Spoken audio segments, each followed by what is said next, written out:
Bueno, voy a comenzar, buenas tardes, voy a comenzar leyendo el currículum del doctor. El doctor Jaime García Leiva es indígena, miembro del pueblo de la lluvia, Ñusabi, de Guerrero, profesor investigador del Centro de Investigación de Enfermedades Tropicales, el CIET, de la Universidad Autónoma de Guerrero, doctor en Antropología Social por la Universidad Autónoma de Barcelona, maestro en Antropología por el Centro de Investigación y Estudios Superiores en Antropología del CIESAS y, como dije, es historiador por la UAGRO.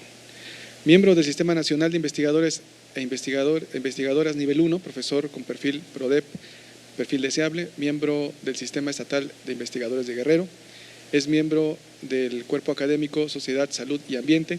Sus líneas de investigación son pueblos originarios, educación, oralidad, salud de grupos vulnerables, interculturalidad, música, historia y metodología de la investigación. Su actividad académica como profesor investigador la combina y acompaña procesos educativos e impartiendo talleres y asesoría a profesores indígenas en la reivindicación de la lengua y cultura. Ha impartido conferencias en instituciones del país y el extranjero. Ha impartido talleres de creación literaria en el IMBAL, en el Centro de las Artes de San Agustín, Oaxaca, y con diversos colectivos. Es fundador y responsable del diagnóstico y coordinador del Centro Regional de Educación Superior de la Montaña de la Universidad Autónoma de Guerrero, de mayo de 2014 a enero de 2020. Es miembro del Consejo Consultivo de la revista Tlamanti de la UAGRO. Es articulista en revistas y diarios como Hojarasca, de La Jornada, el Diario de Campo, la revista de la Universidad Autónoma de Guerrero, Trinchera y otros medios impresos. Ha obtenido el premio Casa en Creación Literaria de Poesía en Lengua Indígena, Tunsabi, del Centro de las Artes de San Agustín, Oaxaca, en 2019, con el poemario Yuku Tachi, Hoja de Aire. Miembro del Consejo Ciudadano de la Radiodifusora Indígena XEZB, La Voz de la Montaña, de 2018 a la fecha. Mención cum laude a la tesis doctoral, Indígenas, Disidencia y Lucha Social en la Montaña de Guerrero, en México, de 1950 al 2000, de la Universidad Autónoma de Barcelona, becario del International Fellowship Program de la Fundación Ford a Indígenas, del 2007 al 2010, y mención honorífica en el Premio Estatal de Poesía María Luisa Ocampo 2009. Poemario Canción de Náufragos. Entre sus publicaciones se encuentran Vicondi, la fiesta de los muertos en Tepecocatlán, Guerrero, que es el que estamos presentando, Manialtepec, Guerrero, 500 años de cultura e historia, en 2021, Nasabi, Gente de la Lluvia, en 2016, Los aciertos de la rebeldía, 200 años de los sentimientos de la nación y el primer congreso de Anáhuac, 2015, ese hay que revisarlo, se ve muy bueno, Los surcos y senderos de la historia, cultura y sociedad del municipio de Jalpatláhuac, en 2008, y este otro pendiente, Radiografía del Rock en Guerrero, 2005, ahí por lo que me cuenta, prologado por José Agustín, ¿no? Colaboración en capítulos de distintos libros, igual si quieren los saltamos, ¿está ahí? Son bastantes, entonces para continuar. Bueno, pues les pido por favor un aplauso para recibir al doctor Jaime García Leiva.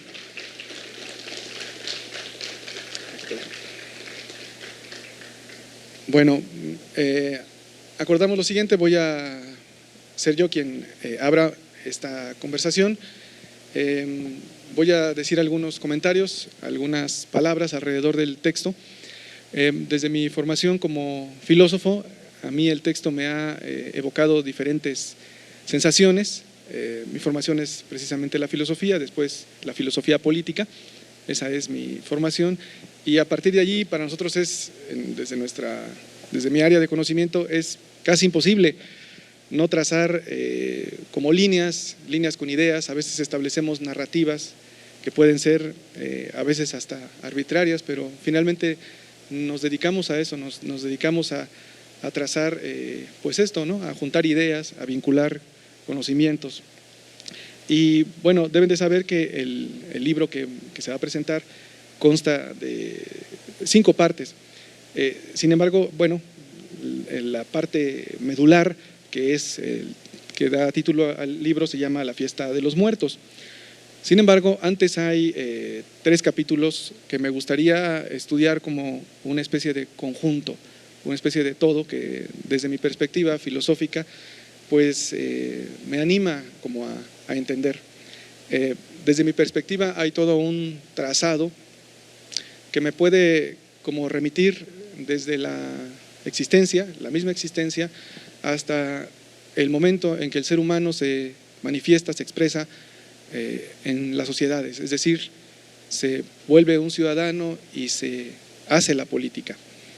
Entonces ese trazado yo lo identifico de la siguiente manera y voy a decir algunas cosas que pueden resultar extrañas, pero van a ver que tal vez puedan tener sentido. El primer capítulo versa sobre la oralidad.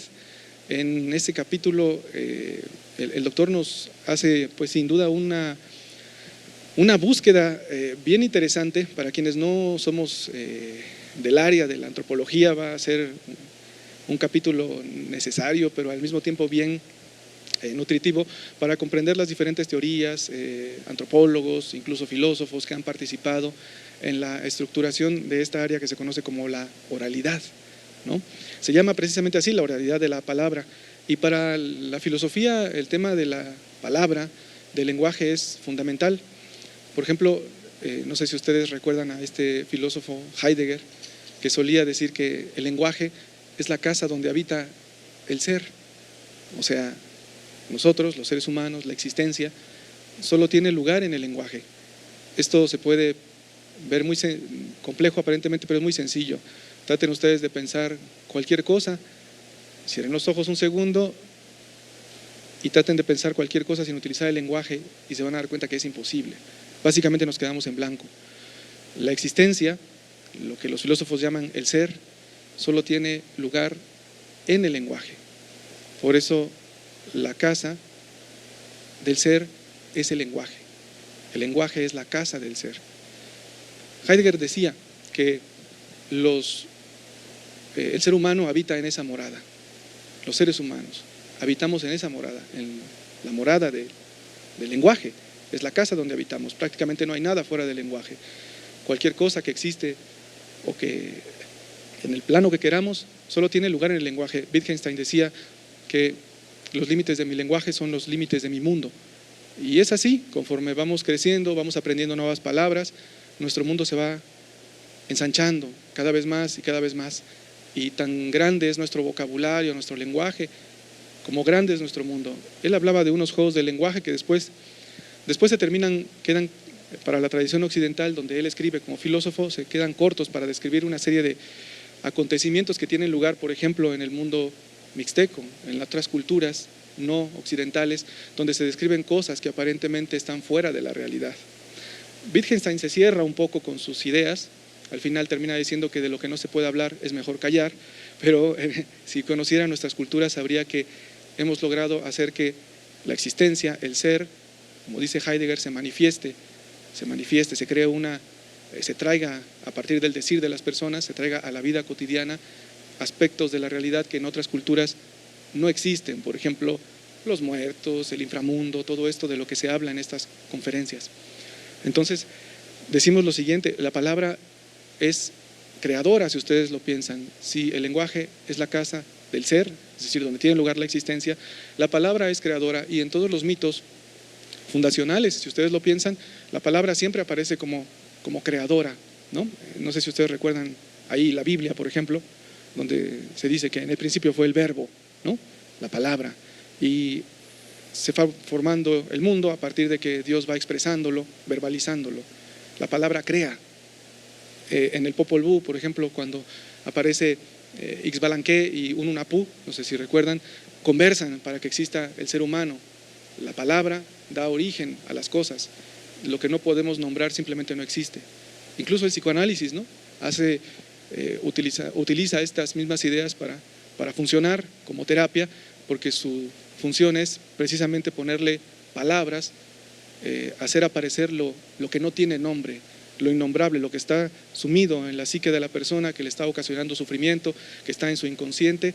El psicoanálisis lo hace, lo lleva a la realidad y allí tiene o sobreviene la cura. Entonces la palabra es fundamental en la humanidad. La palabra, decimos, es creadora, es el ámbito donde realmente existimos. Fuera del lenguaje no existe eso que conocemos, valga la redundancia, como existencia. Cuando los niños por fin adquieren el lenguaje, aprenden a decir ma, pa, agua o asias, si son oaxaqueños son muy agradecidos, aprenden a decir gracias muy pronto, su mundo se va ensanchando, va creciendo, y conforme va creciendo su lenguaje también su mundo se hace más grande.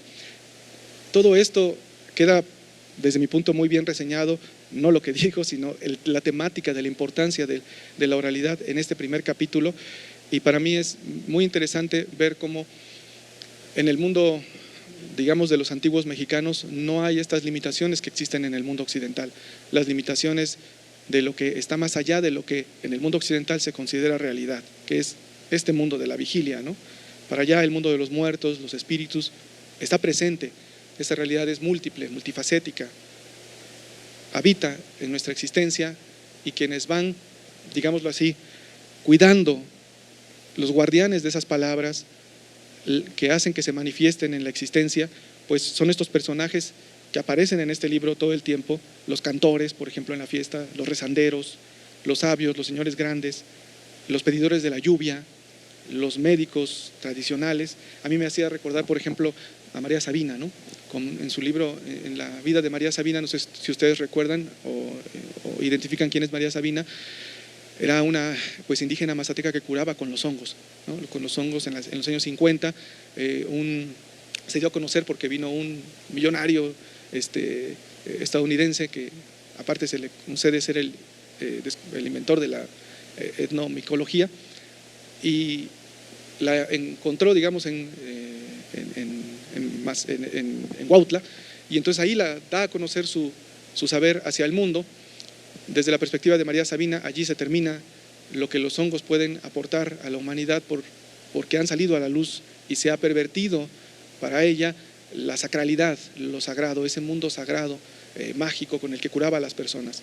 Y lean su biografía, es muy interesante porque llegan personas muy famosas a verla, y ella habla precisamente de la palabra, también de un libro que ella lee. Hay un momento en el que en el texto de Jaime, a mí me sirvió mucho para como comprender toda esa otra parte que en el libro de María Sabina no queda claro, que es toda esta vinculación, la formación, el tema de la educación que tú revisas, o la formación, vamos a decirle así, cómo se forman, ¿no? Los que hablan, los guardianes de las palabras sagradas, de los rituales, ¿no? Los que hacen, los pedidores de la lluvia, que son personajes que manejan la palabra y que están allí desde los antiguos mexicanos y que todavía perviven en nuestras culturas y que simplemente no conocemos, quizá por este proceso que describe Bonfil Batalla de desindianización que hemos ido sufriendo a lo largo de pues esta educación occidental que cada vez nos ha separado más de nuestras propias culturas, y al mismo tiempo de la vorágine de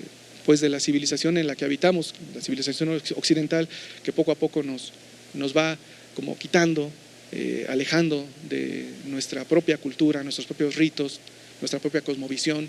Desde mi punto de vista, una cosmovisión muy rica, muy en sincronía, equilibrada con la naturaleza, y que tarde o temprano tendremos que ir a buscar, y gracias a Jaime se está buscando precisamente, porque desde mi perspectiva es una cosmovisión que permite la vida de los seres humanos más allá de este sistema, de este modelo civilizatorio en el que vivimos, que si ustedes lo piensan, básicamente nos está llevando al suicidio colectivo, ¿no? Piensen ustedes, contaminación, guerras, extinción de especies, nos dirigimos felizmente al suicidio colectivo, ¿no?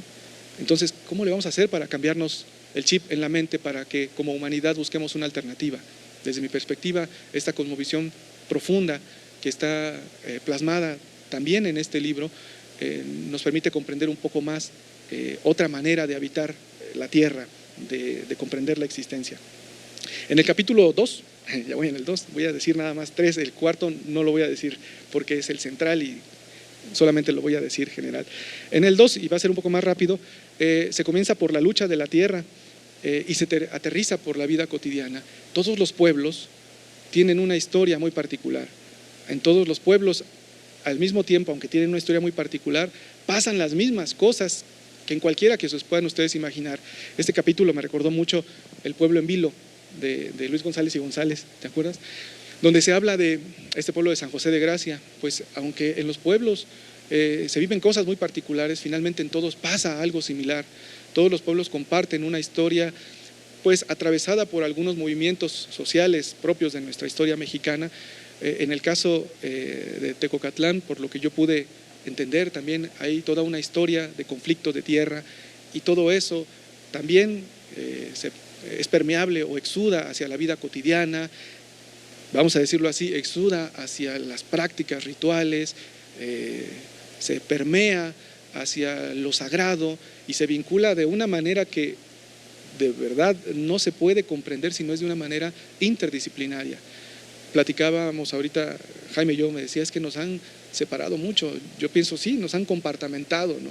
Tú eres filósofo, tú eres antropólogo, tú eres médico, y nada está vinculado entre sí. Básicamente la realidad está como separada, atomizada, dividida, pero lo real no es así. En la realidad se unen perfectamente lo científico, lo teológico, lo filosófico, lo empírico, todos los tipos de conocimiento finalmente aterrizan en cada uno de nosotros. Nosotros venimos a la escuela, yo les digo a los alumnos con los que trabajo, venimos a la escuela. ¿Y por qué vienes a la escuela? En realidad vienes porque tienes una certeza de que tu futuro va a estar muy bien aquí. No, al final vienes porque tienes en el fondo una cierta fe, ¿no? De que venir aquí te va a servir en el futuro para algo, y te levantas con esa energía, y aunque tu conocimiento tú sepas perfectamente que es totalmente empírico y que puede funcionar o no puede funcionar, pero lo haces. Y a lo mejor se parece mucho a lo teológico porque básicamente estás teniendo una simple creencia en la que puedes cerrar o no puedes cerrar, y somos esas personas. Y aunque venimos a aprender aparentemente conocimiento científico y eso, bueno, si ustedes lo piensan, la mayor cantidad de premios Nobel que han existido pues son judíos, ¿no? Creyentes. El propio Einstein decía que Dios no juega a los dados. O sea, nos han tratado de compartamentar. Tú eres teólogo para acá, tú eres científico para acá, tú eres filósofo para acá, ¿no? Diferentes, nos peleamos. No es el punto. La realidad es multiestable, es diversa, no es unidimensional. En una persona conviven creencias teológicas, espirituales, científicas, empíricas, de todo tipo, filosóficas. Eso somos, y por eso necesitamos un nuevo tipo de especialista. Desde mi punto de vista, ese trabajo es lo que hace Jaime, tratando de meterse desde muchas disciplinas a una realidad que es de por sí compleja. Por eso es interesante cómo lo narra. Este es el segundo capítulo. Para mí sería el capítulo de la historia, el capítulo contextual, de la historia del local del pueblo a la microhistoria de la vida cotidiana, y otra vez de los haceres de los personajes. En el tercero, yo creo que, y eso es una generalización de mi parte, si no es así, pues no me va a decir él, pues yo creo que se habla mucho del tema de la formación, lo que se conoce como la paideia, lo pedagógico. ¿Cómo llegan estas personas que son los sabios, los cantores, vamos a escuchar de ellos, los rezanderos, los señores grandes, los que llaman a la lluvia?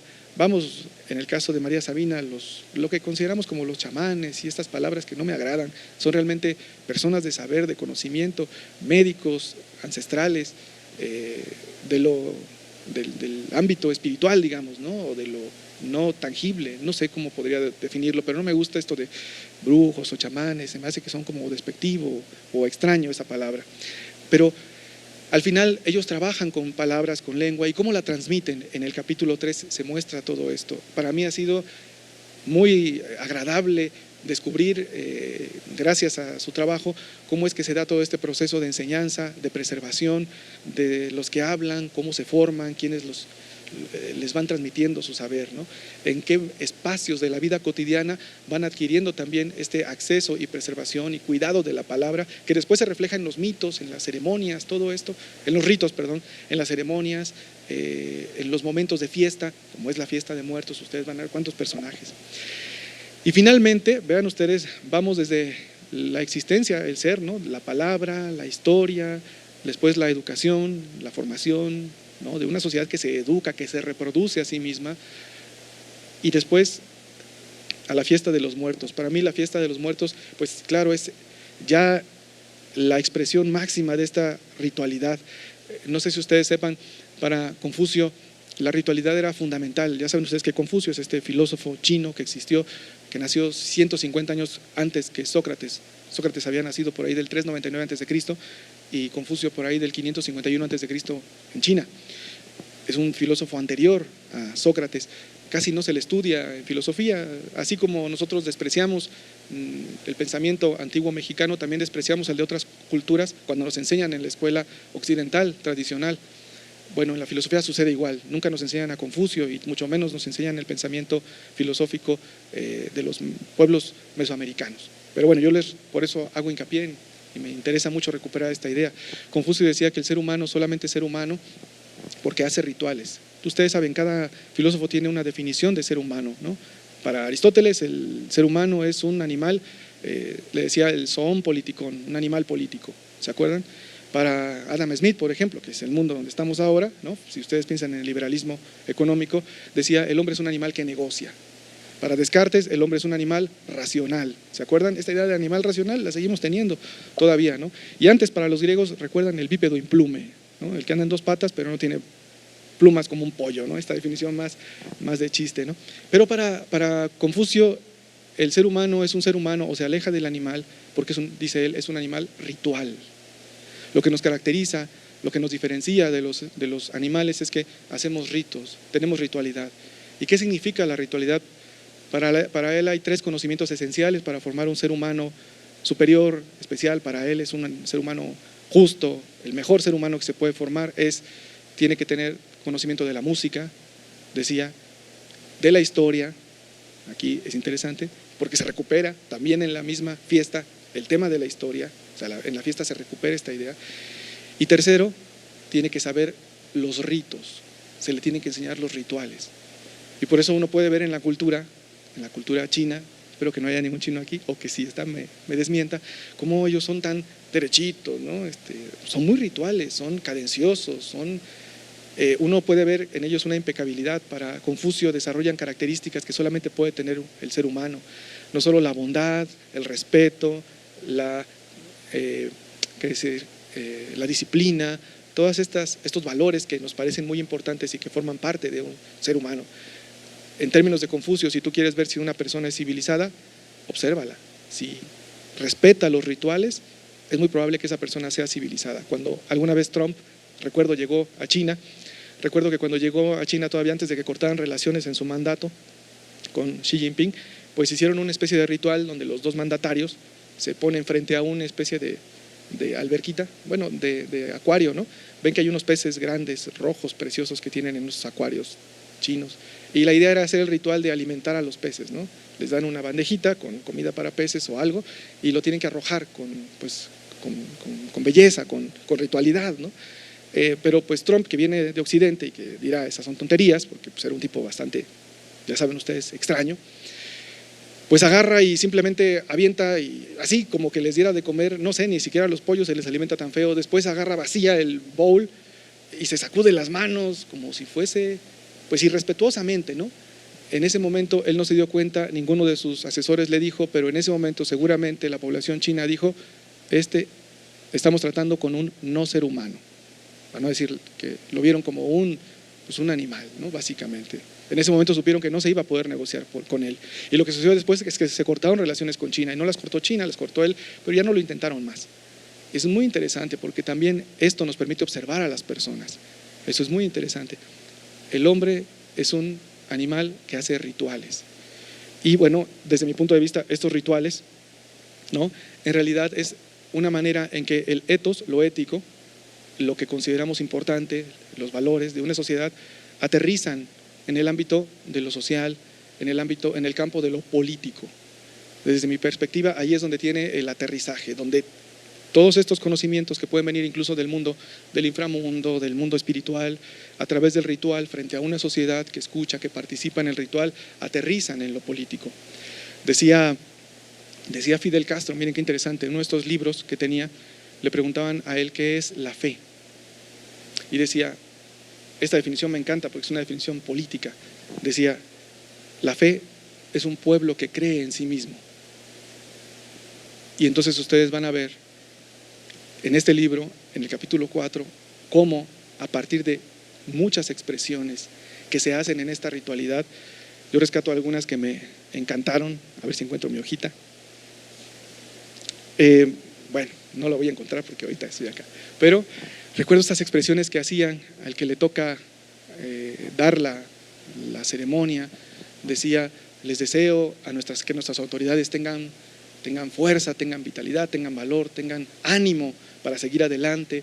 Es como si se invocara las albricias, la buena energía, la buena vibra, pues el ánimo social. Se reza para que las autoridades que están dirigiendo al pueblo no decaigan, sigan adelante, trabajen bien. Es como un rezo, bueno, pues es un rezo básicamente, es un ritual donde se les está infundiendo confianza, apoyo, fe, energía, buen ánimo, guía, ¿no? Para mí es el elemento fundamental que traslada el ritual a lo que se conoce en la filosofía como la praxis, es decir, del ritual a la acción. ¿Qué es la acción? Pues un pueblo que consigue todo lo que necesita, tiene buenas autoridades porque además no cobran, ¿no? Tiene buenas autoridades que trabajan, que se preocupan, que respetan a la gente, porque todo eso se describe aquí, que respetan su palabra, no hay necesidad de contratos, la palabra es sagrada, el que no respeta la palabra no se respeta a sí mismo. Todo esto que con el mundo occidental queda en segundo lugar, ¿no? Porque si no hay contrato, no es tuyo. En el mundo de los antiguos mexicanos, que es nuestra cultura, la palabra se respeta, y si lo dijo el abuelo, eso es así. Entonces, todo esto infunde, digamos, en la sociedad, pues un buen camino. ¿Y qué sucede después? Pues sucede el milagro, ¿no? La sociedad está bien, está armónica, y sobreviene la fiesta, la alegría, la felicidad. Y entonces se cumple, ¿no?, un poco la idea de Aristóteles. ¿Qué es la política? La búsqueda de la felicidad. Esa es la política, ¿no? Y entonces yo veo aquí pues todo un ritual, todo un quehacer humano que va desde una cosmovisión que tiene que ver con lo más metafísico, si ustedes quieren, la palabra, el lenguaje, pero al mismo tiempo lo más real que tenemos, porque es el espacio donde tiene lugar la existencia nuestra, hasta la acción cotidiana, política, de ser seres humanos en una sociedad y cumplir una función y sentirnos felices por cumplirla adecuadamente. Para mí este libro ha sido verdaderamente confortante, me ha servido como para abrir muchos panoramas. Me gustaría trabajarlo más, y yo creo que por ahí voy a tener que utilizarlo para fusilarlo de manera adecuada, claro que sí, en algún trabajillo. Muchas gracias, Jaime, y pues ahora sí te cedo la palabra porque ya no sé ni cuánto me manché. Gracias. Dejo a Jaime para que nos cuente.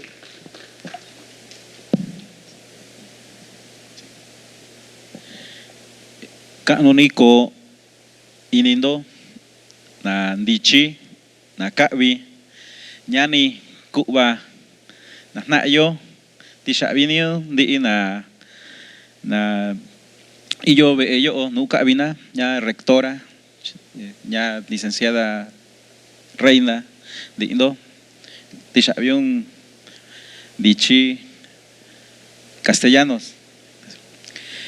Que su corazón sea muy grande, hermanos, hermanas, profesores, estudiantes, a la señora rectora de esta institución, también a la licenciada Reina, que tiene casi dos décadas impulsando estos encuentros, al maestro Ignacio Castellanos, a todos ustedes. Y qué bueno que esta universidad brinde estos espacios para reflexionar colectivamente, para presentar libros, pero también para generar precisamente este encuentro, estos diálogos, y sobre todo repensarnos como sociedad y como hombres y mujeres de la lluvia. Bueno, quiero empezar con estas emotivas palabras de un invocador a los espíritus de los muertos, que ya nos comentaba el maestro Castellanos, cuestiones alusivas al libro. Tanina, tanindaba, tanina, tanindushi, tabitinna cuitando, shinsa yañuyibi, mindo na kotondo nu, mike akanikando, bashindo, no unto obashi, no unani bashi, ñana takutun, ñana takutachi. Angka nundo tuum, angka nundo tachi, angka nundo tachi tandabi taiba tasi, bitin bashindo ko justicia, tamindo kundo na casa justicia. Los que se oscurecieron, los que se apagaron, los que se oscurecieron, los que fueron enterrados, y ahora vengan a pararse con los hijos del mundo, vengan a mirar los rostros. ¿Dónde se encuentran? ¿Dónde vienen? Viene la palabra de respeto, viene la palabra grandiosa. Que se respete la palabra, que se respete el aliento. No rompan la palabra, no rompan la palabra de nosotros los humildes, padres y madres. Ahora vengan a hacer justicia y ustedes son los que harán justicia. Este es uno de los fragmentos de los rezos con que se incluyen en este libro y que alude al Tanikananima, el que invoca a las almas, que son los rezos que se realizan en la noche del 27 de octubre para invocar a los espíritus de los muertos en las colinas, en los panteones o en las cimas de las montañas sagradas del amplio territorio Ñu Sabi, que todavía se conserva en este espacio geográfico que hemos denominado Ñu Sabi. Para los de fuera nosotros somos los mixtecos, mixtercos, mixterquillos, huancos, transabis, ¿sí? Inditos, indios pata rajada, ¿sí? Son palabras o términos del exterior. Nosotros nos autodenominamos Ñu Sabi, pueblo de la lluvia, y Ñu alude a tierra, territorio, pero también a nación, ¿sí? Con una población extendida no solo en estos 3 estados, estas entidades federativas, pero la historia nos ha fragmentado, nos ha dividido, y tanto nos hemos creído eso que todavía nos seguimos llamando mixtecos cuando somos Na Sabi, Ñu Sabi, y obviamente se usan hoy estos dos conceptos, mixteco, y obviamente se explica porque es un término náhuatl, pero desde dentro nosotros somos Ñu Sabi, Na Sabi. Se pueden usar los dos, ¿ves? Pero nosotros lo estamos recuperando ya desde hace un buen tiempo, y esto es también una lucha por la descolonización, porque estamos recuperando conceptos propios. Dentro de este territorio hay esta fragmentación que se llama Montaña de Guerrero, que corresponde al oriente de Guerrero, y está Puebla y Oaxaca. En esta parte de Xochihuehuetlán, Guamuxtitlán, esta zona, Copanatoyac, toda esta zona corresponde al territorio Ñu Sabi, y también en Ayutla. Aquí hubo un quiebre histórico donde los nahuas y los mepá invadieron estos territorios y nos deslindamos de los de San Luis de Acatlán y Ayutla, pero todo esto está aquí. Y en este municipio de Atlamajalcingo del Monte se encuentra Tepecocatlán. Los conceptos básicos de nuestra cultura son Ñu Sabi, Ñu, Na Sabi, gente de la lluvia, Tu'un Sabi, palabras de la lluvia, y Sabi es nuestro Dios, nuestra divinidad, y es nuestra entidad sagrada como está en los códices, pero también todavía habita en la cima de los cerros, en las cuevas, en los manantiales, en los ríos, en las lagunas. El espíritu de Sabi, Yoko Sabi, está presente en muchos lugares y que se ha sincretizado con la religión católica. Sabi es la lluvia en abril y se ha emparentado con San Marcos del Santo Católico. Entonces, nuestro tiempo se divide en 3 momentos o 3 ciclos. En enero está Cuyashá, el año nuevo, que es cuando se cambian las autoridades y se mira el tiempo. Se sube todavía en la montaña de Guerrero y en algunos pueblos de esta zona, de Tilantongo, Chalcatongo. Hay los adivinadores del tiempo. Depende de los relámpagos, las nubes, la noche, las estrellas, miran y dicen así va a pintar el tiempo, va a haber enfermedad, va a haber buena cosecha, va a haber problemas. Entonces hay formas de entender el mundo distintas y esto alude a nuestra cosmovisión. Para el pensamiento externo eso es hechicería, es brujería, es más, están atrasados, incivilizados. ¿Cómo es posible que el coyote, la serpiente te dé una señal? No, eso no es cierto. Para nosotros, sí, incluso hay gente muy estudiada, que sigue teniendo fe precisamente en estos principios culturales. Y muchos migrantes en Fresno, California, Nueva York, en Baja California, en Houston, en Chicago, mandan a pedir sus totopos, el mole, los chipiles, los tamales, pero también mandan a pedir cosas alusivas a que les fortalezcan en su fe espiritual, como o mandan a hacer sus mandas, o mandan a pagar las fiestas de los pueblos. ¿Por qué? Para quedar bien con las autoridades, pero con el pueblo, para que los proteja el espíritu de sus dioses, de su gente, de sus muertos. En abril se invoca a la lluvia, a San Marcos, pero también marca el inicio del ciclo agrícola que se extiende hasta septiembre. Y en las flores de cempasúchil se siembran en julio, del 10 de agosto hasta 25 de julio, es el periodo. Estas flores de cempasúchil y tacuá son las que se les van a brindar a los muertos. O sea, son 3 momentos que están encadenados. Y entender este tiempo y estas prácticas que hacen en cada momento es también entender los ciclos rituales. Porque desde mayo, junio, julio, agosto hay que aprovisionarse de copal, de frijol, de maíz, de leña, de ocote. Hay que irse aprovisionando de ollas, de comal, de tazas, para ofrecerle el atole, para ofrecerle a nuestros muertos. Las velas se van comprando poco a poco. Es un periodo de aprovisionamiento también. Y el 15 de septiembre, que es el Xilocruz, también hay que escoger ya los mejores elotes, las mejores mazorcas para el atole, para las tortillas, para el pinole, para los totopos, para irle a entregar a los muertos en octubre. La calabaza, los chilacayotes, todo eso está muy encadenado. Y en septiembre, a partir de San Miguel, del 29 de septiembre y del 1 de octubre empieza toda la fiesta de los muertos. Y cuando digo fiesta de los muertos es porque es una celebración organizada, estructurada, sistemática, que no es Día de Muertos, no es Fieles Difuntos, no es Todos Santos, es Vico Fiesta de los Muertos, y que no abarca solamente el 1 y el 2 de noviembre, abarca todo un ciclo casi anual que se concentra solo en un solo mes.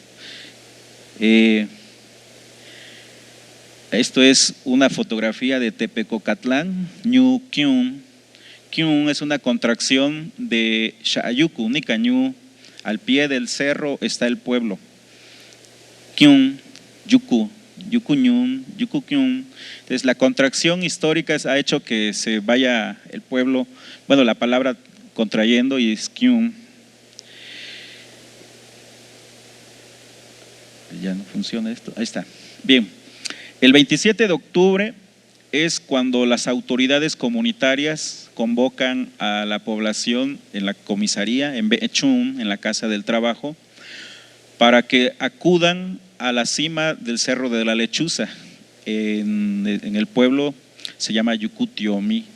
Entonces van niños, autoridades, mayordomos, comisarios, hombres, mujeres, acuden a las 10 de la noche a la cima de este cerro, y las autoridades comunitarias adornan sus varas de mando con flores de cempasúchil, flor de pericón o flor pequeña de muerto. Hay 3 variedades de flores que se utilizan en ese día. Y en el pensamiento mítico es hora kanu kibikanu ñu kanu kuyakanu. Es la hora sagrada, el día sagrado, la noche sagrado y el año sagrado. Para ir previamente, unos días anteriores, se construye se realiza una construcción que semeja a una cueva, a un umbral, donde están tres cruces, pero no son cruces cristianas, sino son árboles que semejan a personas abriendo los brazos, 3, una para los ancianos, una para los adultos y una para los niños. Y se llama Nuukundati, donde hay sombra, donde hay penumbra, pero ese es el umbral que es donde arriban los espíritus de los muertos. Se coloca en una colina, se construye en una colina y dándole la espalda al sol o por donde sale el sol, para que los espíritus vengan de donde sale el sol, luz, cruzan el umbral y de este lado están los mayordomos, autoridades, rezanderos, el invocador a las almas, y le ofrecen comida y ahí los reciben. Pero hay que invocarlos por medio de plegarias, rezos, y estos rezos y discursos rituales están imbricados de la oralidad, una oralidad que implica no solo un lenguaje sagrado, palabras sagradas, tonos, tonalidad, tonos, elementos materiales, un ritmo y hasta una melodía. Entonces no es solamente hablar. Por eso a veces hemos discutido con algunos de que no es una petición, es una invocación. A mi semejante yo le pido, pásame el lapicero, pásame el agua, pero a mi deidad yo la invoco, es algo más sagrado, ¿sí? Además utilizo términos, una terminología poco accesible a los demás, con conceptos centrales de la cultura y conceptos míticos. Entonces es una invocación que tiene una profundidad mucho más amplia, a diferencia de una petición simple. Pásame el lapicero, pásame un vaso de agua. No, aquí es: te llamo, te invoco para que me des seguridad, para que me des agua, para que soluciones los problemas, para que la fuerza acompañe a mi gobernante, para que no se le oculte el rostro, para que exista paz, para que los animales no se metan a las casas y piquen a los niños, para que fructifique la comunidad, para que estemos bien, para que el mundo. Entonces es un diálogo distinto el que establece el especialista de la palabra. Y el especialista de la palabra se llama Tanika Ananima, que empieza, el rezo dura alrededor de 7 horas en esta población. En otros pueblos de aquí de Jicayán, de El Jicaral, de San Luis Acatlán, los rezos duran distintos, 1 hora, 2 horas, 3 horas. Aquí dura 7 horas y se mantienen desde las 10 de la noche hasta el otro día, hasta las 7 de la mañana. Y es un procedimiento donde el invocador va rezando. Abre el discurso con estas palabras: ora cano, kibicano, ñucano, cuyacano. Y aquí venimos nosotros, los hombres y autoridades del pueblo, y aquí viene el mayordomo, y aquí viene el comisario, y aquí vienen los músicos, y mientras está diciendo esas palabras, va entregando flores, depositando velas, las varas de mando, aguardiente, y así van pasando todos. Y se hace un altar de estas dimensiones, Entonces, termina alrededor de las 12 de la noche, porque las 12 de la noche es el momento en que llegan, del 27 de enero, es cuando llegan los espíritus de los muertos, que vienen del Ñundi, mundo de los muertos, y vienen al Ñuyibi, al mundo de los vivos, a la humanidad. Y ahí es el punto de encuentro. Y para que vengan, no solo son las palabras, las velas, el mezcal, el cigarro o el tabaco, es también las varas de mando, los collares de flores, los ramos de flores, el copal, que son los primeros elementos que se empiezan en este momento a depositar en la noche. Se invoca a aquellos que tuvieron bienes, a las autoridades, a los fundadores del pueblo, a los sabios, a las mujeres sabias, a los guerreros, a los que defendieron el terreno. Se invoca a aquellos que tuvieron espíritu de fuerza, de lucha, para que vengan todos. Tanishikumi, Tanishikan, Tanishika, Tanishiku, Tanishinu, Tanishinit, Tanishanina, Tanikasakoinana, Tanishusha, Tanishanu, Tanisha. El que tuvo, el que habló, el que murió, el que agarró, el que anduvo, el que fue, el que anduvo, el que corrió apresurado, el que vio, el que mataron, el que robó, el que maduró, el que creció, el que fue, ¿sí? Tanishiku sacerdote, tanishiku comisario, tanishiku comandante, tanishiku tandichita, tabaata, nikanabita, nikanlatun. El que habló bonito, el que habló poéticamente, el que habló con conocimiento, el que fue hombre sabio, la mujer que hizo nacer a los niños. Se invoca a todos estos espíritus para que vengan y se dé este encuentro. Eso es en la noche. Al otro día, bueno, parte de los que acuden regresan a la comunidad, descansan, pero a las 6 de la mañana hay que llevarle comida a los espíritus. Y a las 6, de 6 a 7 de la mañana del 28, se deposita la comida, mole, tamales, atole, lo que quieran llevar, y se les siguen llevando flores y velas. Ahí sube una mayor cantidad de gente porque ya llegaron los espíritus y hay que llevarlos al pueblo. Ahí están las viandas, la ofrenda y la comida, porque vienen cansadas las almas de un largo viaje del mundo de los muertos para llegar al mundo de los vivos.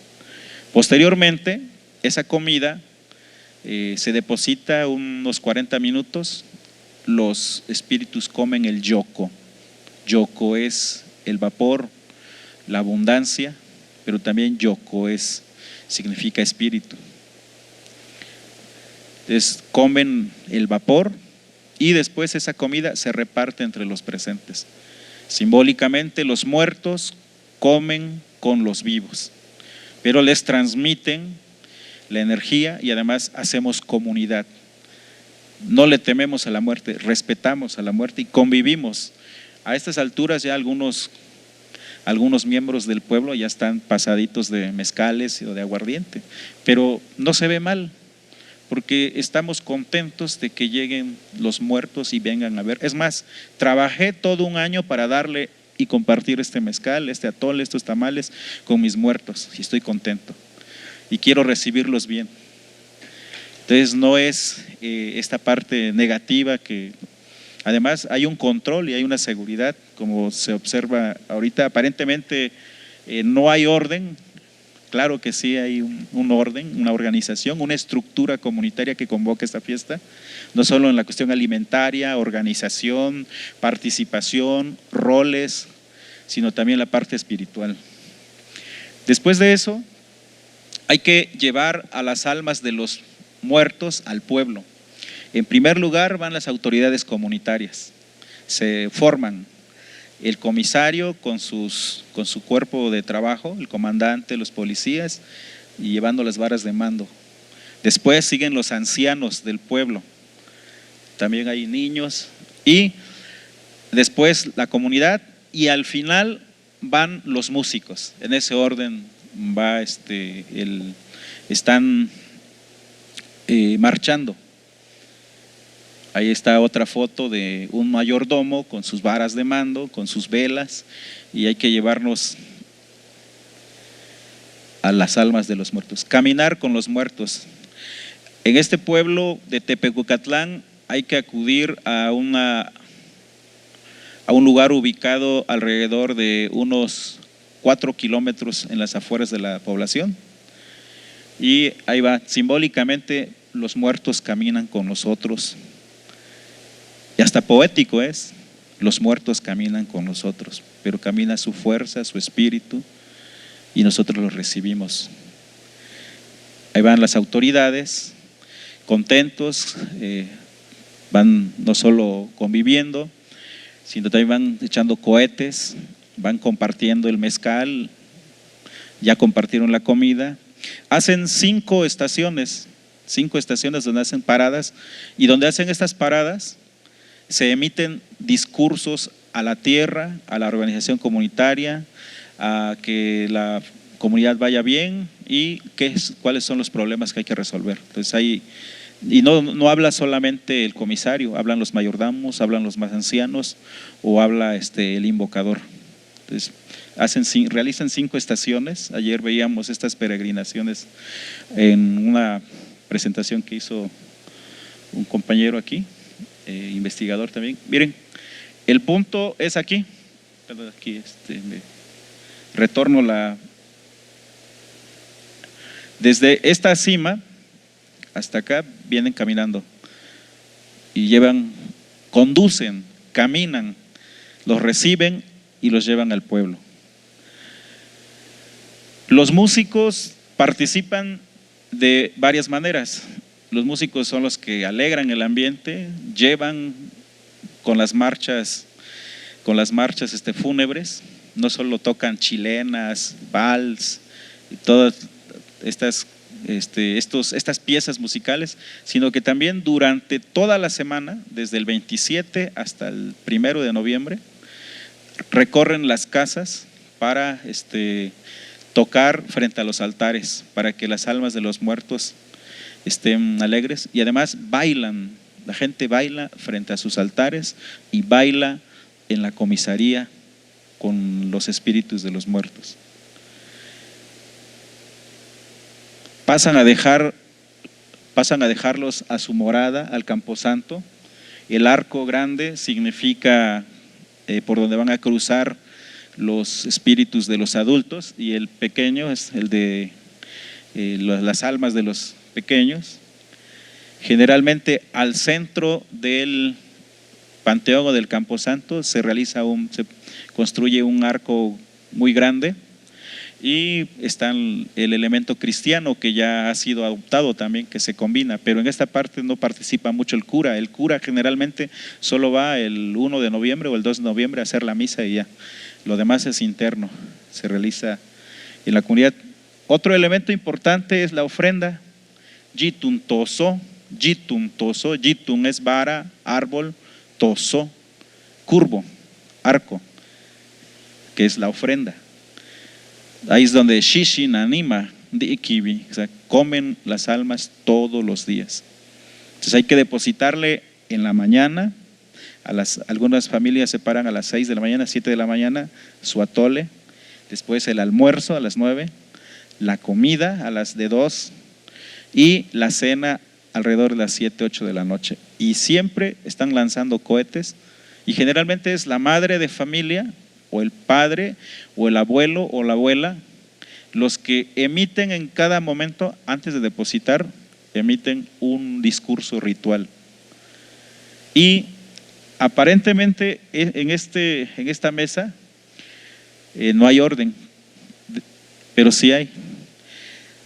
Se colocan tamales en números de 3, 6, 9, 13. 3, 6, 9, 13. Y los colocan de un lado y del otro lado. Se les hacen comidas especiales, sus memelitas de pajaritos, sus totopos ahí, ¿sí? ¿Por qué el 13? ¿Por qué el 9? Por ahí estamos investigando. Todavía en los rezanderos de la montaña se invoca a 9 viento, 9 Itasiki, 9 flores, 9 Itachi, 9 viento. 13, el 13 es un número, 13 por 4, 52. 52 años es el ciclo, es el siglo mesoamericano. Es el siglo 4 momentos de 13, implican 52, cada 52 años era el ciclo mesoamericano. Hay mucho que rescatar de estos rezos y también de cómo las varitas, los manojos contados que ponen los rezanderos, ¿sí? Ahí están.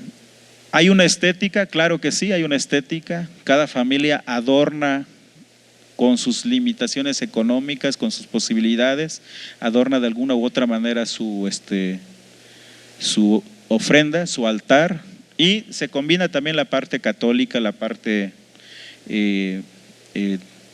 actual.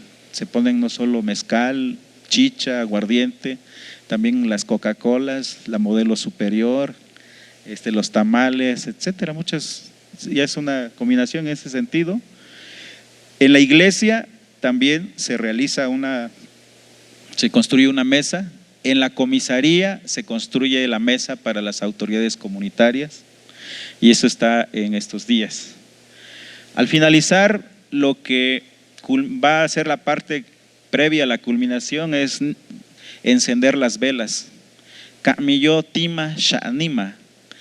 Kami es quemar, es encender las velas por las almas, y se acude el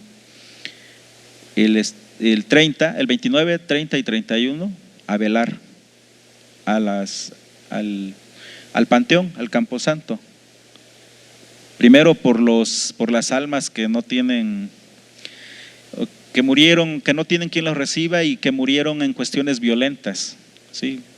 Por asesinato, por arma de fuego, por navaja. Después por los niños y al final por los grandes.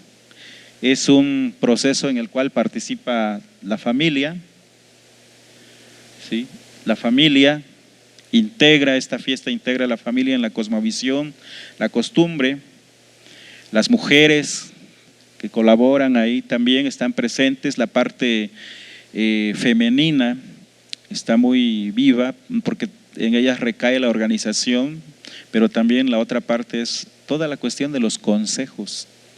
Esa semana es de consejos, de plática, de conciliación, de no pelearse con los hermanos, con los vecinos, de visitar a los tíos. Es un momento de conciliación esa celebración.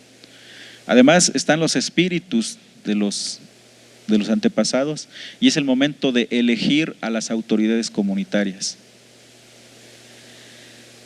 Las mujeres, las ancianas que también tienen sus discursos, sus formas elocuentes de invocar a los muertos. Y todo este circuito económico en torno a la fiesta de los muertos con las flores. Itacuandi, la flor amarilla de muertos. En la parte más simbólica se refiere a cuestiones conceptuales del New Sabi como Be'ekin, la casa de la muerte, Be'ekanu, la casa sagrada, el New Yibi, el mundo, el New Ndi, los muertos, el New Shi'i, Shi'i, el pueblo de los muertos, Kibikanu, día sagrado, Nimandi, alma de los muertos. Ayer cuando estaba escuchando a la compañera que estaba presentando el tema de las luciérnagas, las luciérnagas están relacionadas con los muertos, las mariposas, el viento. Hay unos gusanitos que salen en octubre, muy peluditos, que caminan por los patios, no hay que matarlos porque son los espíritus de los muertos. Entonces hay toda una conceptualización en torno a los muertos y a la naturaleza también. El espacio sirve para la transmisión cultural de los conocimientos y de la tradición. Participan niños, participa la comunidad. Sí, está en esta fotografía podemos observar a los niños que suben a los cerros.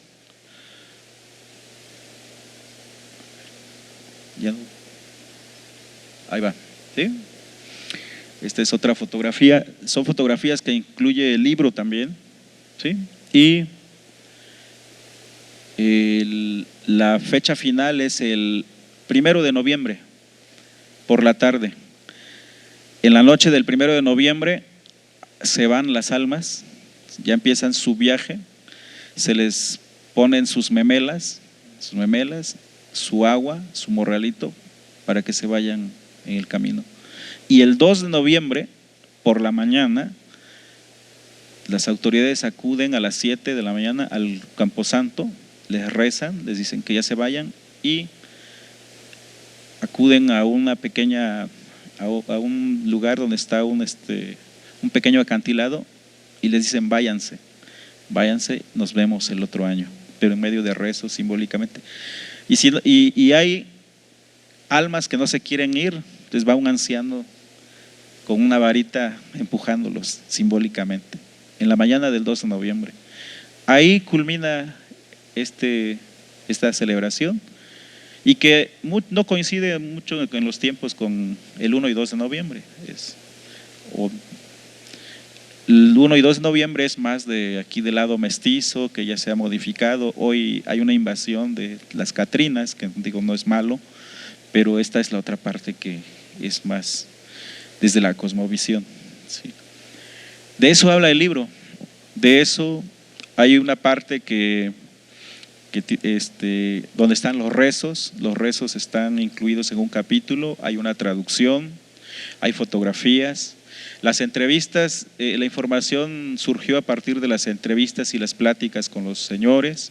Fue un trabajo de investigación que realicé como tesis de maestría y lo trasladé a un texto más que fuera más accesible por la cuestión teórica, y básicamente es la cuestión etnográfica e histórica, pero sobre todo que es el lenguaje ritual de la gente de esta población, de este pueblo, que todavía está, si lo tomamos en términos de resistencia, sigue resistiendo culturalmente, apegándose a lo propio, pero además sigue manteniendo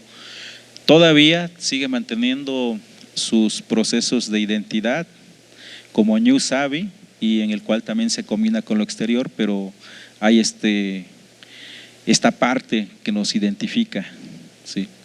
Y ese es el trabajo que se realizó en este libro. Para que se publicara, fue parte de un financiamiento del Programa de Apoyo a Culturas Municipales PACMIC, y el otro es parte de los esfuerzos de su servidor para difundirlo. Entonces este es el trabajo que inesperadamente ha tomado ya varios senderos. Hoy con la nueva escuela mexicana, con la recuperación de contenidos étnicos, culturales, de cuestiones de recuperar el pensamiento y los saberes del contexto, de la seguridad cultural, varios maestros me han pedido que vaya a platicar sobre estas cuestiones en la montaña. Con gusto vamos, porque precisamente ahí radica la esencia de lo que no queremos que se pierda, esta historia y sobre todo esta cosmovisión de los pueblos de la montaña, de Guerrero, pero sobre todo de Ñu Sabi. Kanun koinindo, kanu tashabindo. Que su corazón sea muy grande. Muchas gracias.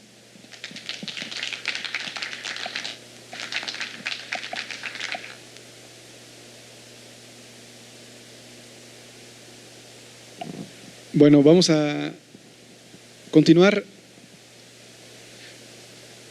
¿Qué tiempo tenemos? 5 minutos. Bueno, tenemos un tiempo para preguntas. Si ustedes quieren, les pasamos el micrófono y directamente, ¿no?, para que se comente. O a voz en cuello, como ustedes quieren. ¿Tienen dudas? ¿Todo claro? ¿Todo confuso? ¿Inquietudes? Si no, yo me extiendo, Bueno, yo me quedé con varias cosas. Mira ahí, mejor cedemos la palabra. Sí.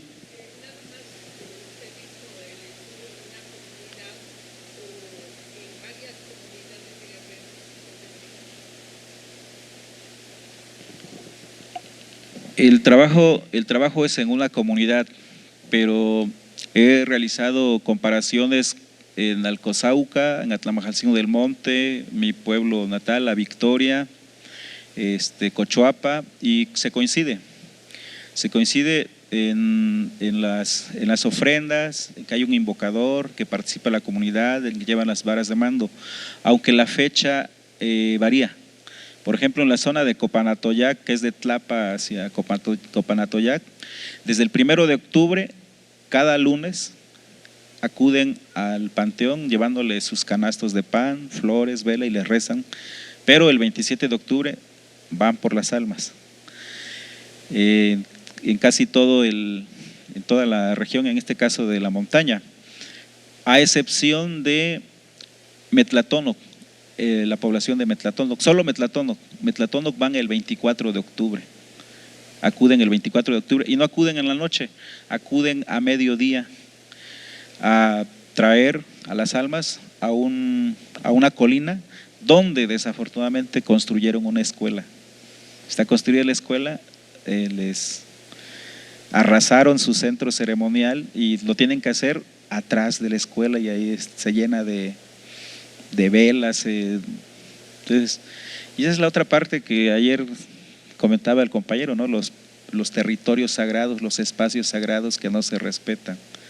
Entonces, y desafortunadamente es una escuela primaria, pero solo es el 24, pero de ahí en fuera todo es el día 27 y es en la noche. Sí.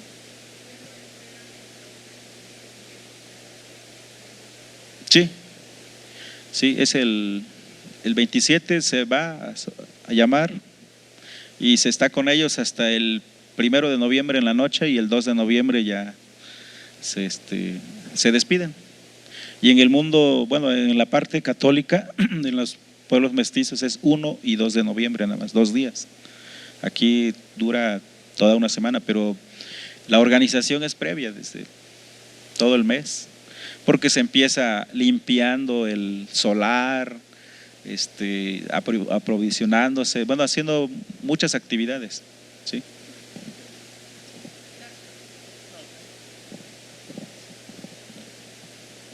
Bueno, aquí nos preguntan, ¿podremos mantener nuestras costumbres ancestrales ante la cultura? Bueno, aquí es occidental, tendría que ser, ¿no? Ante la cultura nueva, la que viene de Europa, digamos, ¿no? La occidental. Muchas gracias, señor Juan.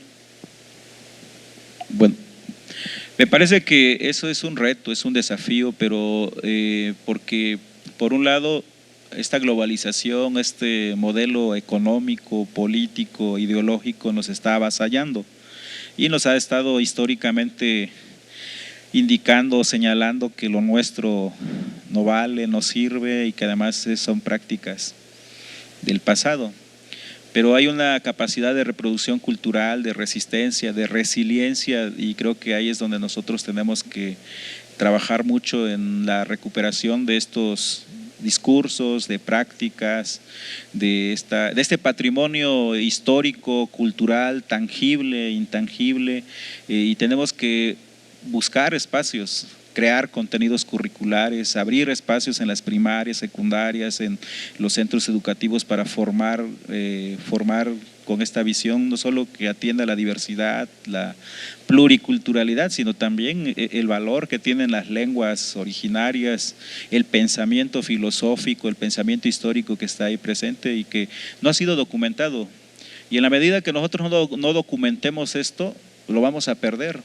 De hecho, ya la migración es un elemento crucial que está dando ahí, está rompiendo la estructura social comunitaria, la migración, y la gente no migra porque quiera migrar, migra porque hay una serie de condiciones económicas, políticas, internas que hacen y se olvida. El papel de las denominaciones religiosas distintas que llegan a las comunidades indígenas barren con todo eso, porque niegan, ¿sí? Hay fenómenos muy fuertes de conflictos religiosos en las comunidades donde no saludes la bandera, no participes en la comunidad,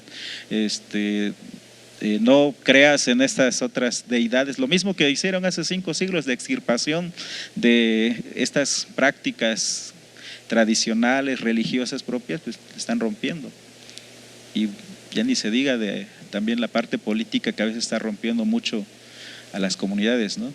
Entonces sí hay que entender todas estas formas de estas ritualidades, estas expresiones cotidianas, hay que entenderlas en una dimensión mucho más amplia. Entonces sí, es un reto, es un desafío, es un reto que implica recuperar nuestra lengua, preservarla, difundirla, pero hacer que el otro, bueno, no el otro nos reconozca, pero que nosotros mismos nos sintamos orgullosos de estas prácticas, porque a veces muchos pues se sienten hasta mal de haber nacido en New Savvy, ¿sí? Se niegan la autonegación que tiene que ver con este peso estructural racista y todo. Entonces tenemos que pelear mucho, pelear con estrategia, con conocimiento, con acciones, con prácticas que nos permitan ir fortaleciéndonos. Y aquí no hay un sendero, hay varios senderos y hay que hacer intercambio de conocimientos, de experiencias en este camino o en esta ruta.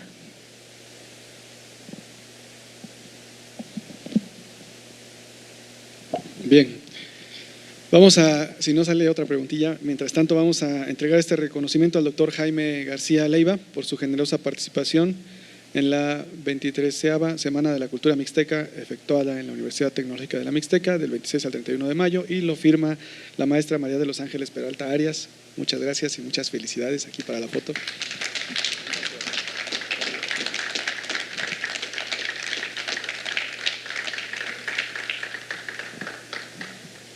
Bueno, si no hay algo más, pues agradezco su participación y damos por cerrado este evento. Buen provecho.